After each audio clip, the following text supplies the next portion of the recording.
सचिन भाऊजी आणि साक्षीबद्दल अस्मिताताईंनी सगळं ऐकावं अशी प्रियाची इच्छा असेल. मित्रांनो, आजच्या एपिसोडमध्ये जे घडलंय ना, ते पाहून तुम्हाला एकच प्रश्न पडणार. प्रिया खरंच अस्मिताताईच्या जीवावर उठलीये का? आणि हा सँडी, जो प्रियाचा एक्स बॉयफ्रेंड आहे, तो परत अचानक कसा आला? सँडी आहे. हा प्रियाचा बॉयफ्रेंड होता. आजचा एपिसोड सुरू होतो तो थेट दवाखान्याच्या सीनने. अस्मिताला अचानक चक्कर येते आणि घरातील सगळेच घाबरून जातात.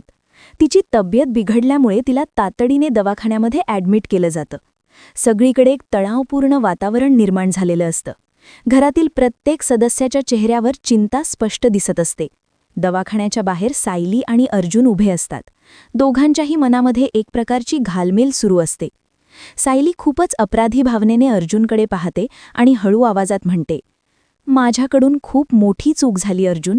मला हे सगळं अस्मिताताईंसमोर सांगायला नको होतं. सायलीच्या आवाजामध्ये पश्चात्ताप स्पष्ट जाणवत असतो. तिला आता आपल्या शब्दांची किंमत कळलेली असते, पण वेळ निघून गेलेली असते. अर्जुन तिच्याकडे शांतपणे पाहतो आणि थोडा विचार करून म्हणतो, सायली, तुला खरंच असं वाटतं का की हे सगळं इतकं सहज घडलंय? प्रिया अस्मिताला योगा क्लासला घेऊन गेली आणि लगेच परत घेऊन आली, आणि त्याचवेळी हा सगळा प्रकार घडतो? तुला यात काहीतरी संशयास्पद वाटत नाही का? अर्जुनच्या या प्रश्नामुळे सायली थोडी गोंधळून जाते.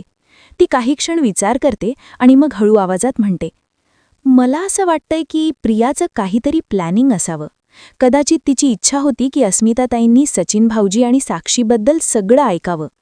हे ऐकून अर्जुनच्या चेहऱ्यावर गंभीर भाव येतात. तो आता पूर्णपणे या गोष्टीचा विचार करू लागतो. दरम्यान आत डॉक्टर अस्मिताची तपासणी करत असतात. बाहेर सगळेच चिंतेत वाट पाहत असतात.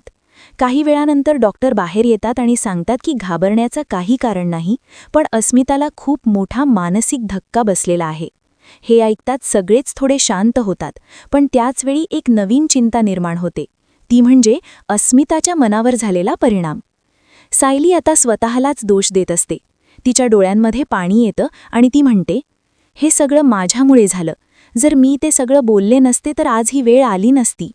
अर्जुन तिला समजावतो, सायली, स्वतःला दोष देऊ नकोस. कधी ना कधी हे सत्य समोर आलंच असतं, पण आता आपल्याला पुढे काय करायचं आहे हे विचारायला हवं. दरम्यान प्रिया थोड्या अंतरावर उभी राहून सगळं पाहत असते. तिच्या चेहऱ्यावर एक विचित्र शांतता असते.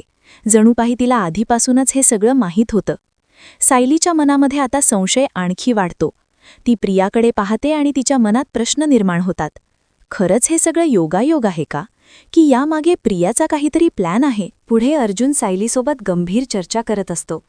अर्जुनच्या चेहऱ्यावर प्रचंड टेन्शन असतं आणि तो सायलीला म्हणतो, सायली, मला असं वाटतंय की प्रिया हे सगळं मुद्दामून करत आहे. हे काही साधं प्रकरण नाही. ती अस्मिताताईच्या जीवाशी खेळ करतीये. हे ऐकून सायली पूर्णपणे हादरते, कारण आत्तापर्यंत तिला प्रियावर थोडाफार विश्वास होता, पण अर्जुनच्या बोलण्यातून स्पष्ट दिसतं की तो आता पूर्ण खात्रीवर आलाय.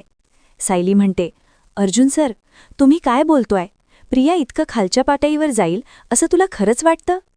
यावर अर्जुन शांतपणे पण ठाम आवाजात म्हणतो, सायली, काही गोष्टी डोळ्यांनी पाहिल्यावरच विश्वास बसतो, आणि मला वाटते की आपण अजूनही पूर्ण सत्यापासून दूर आहोत. नंतर सायली आणि अर्जुनच्या नजरेस एक विचित्र गोष्ट पडते. प्रिया कोणाशी तरी माणसाशी लपून छपून बोलत असते. सायली लगेच अर्जुनला हळू आवाजात म्हणते, अर्जुन, बघ, प्रिया कोणाशी तरी बोलतीये, पण हा माणूस मला खूप ओळखीचा वाटतोय. अर्जुन लक्ष देऊन पाहतो आणि अचानक सायलीच्या चेहऱ्यावर धक्का बसल्यासारखा भाव येतो. सायली म्हणते, हा तर सँडी आहे, आणि हा तर प्रियाचा बॉयफ्रेंड होता. हे ऐकून अर्जुनही शॉक होतो. तो म्हणतो, काय? म्हणजे हा सँडी प्रियाचा एक्स बॉयफ्रेंड आहे? सायली मान हलवते आणि म्हणते, हो अर्जुन, मला खात्री आहे, मी याला आधी पाहिलाय. आता इथे कथा पूर्णपणे बदलते, कारण प्रिया आणि सँडीचं कनेक्शन परत समोर येतं. अर्जुन म्हणतो, मग हे सगळं अजूनच संशयास्पद होतंय. प्रिया इथे दवाखान्यात लपून छपून आपल्या एक्स बॉयफ्रेंडला भेटतेय, म्हणजे नक्की काहीतरी मोठं चाललंय.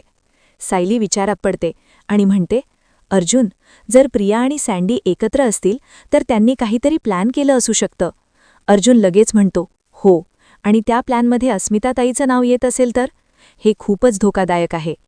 दोघेही आता परिस्थिती समजून घेण्याचा प्रयत्न करत असतात. अर्जुन ठामपणे म्हणतो, सायली, आता वेळ आली आहे सत्य बाहेर काढण्याची. आपण याच्याशी म्हणजे सँडीशी बोललं पाहिजे. सायली थोडी घाबरते. पण अर्जुन, जर त्यांनी काहीतरी चुकीचं केलं असेल तर ते आपल्याला खरं सांगतील का? अर्जुन आत्मविश्वासाने म्हणतो, प्रयत्न केल्याशिवाय काही कळणार नाही आणि मला वाटतंय की सँडीकडे आपल्या सगळ्या प्रश्नांची उत्तरं आहेत.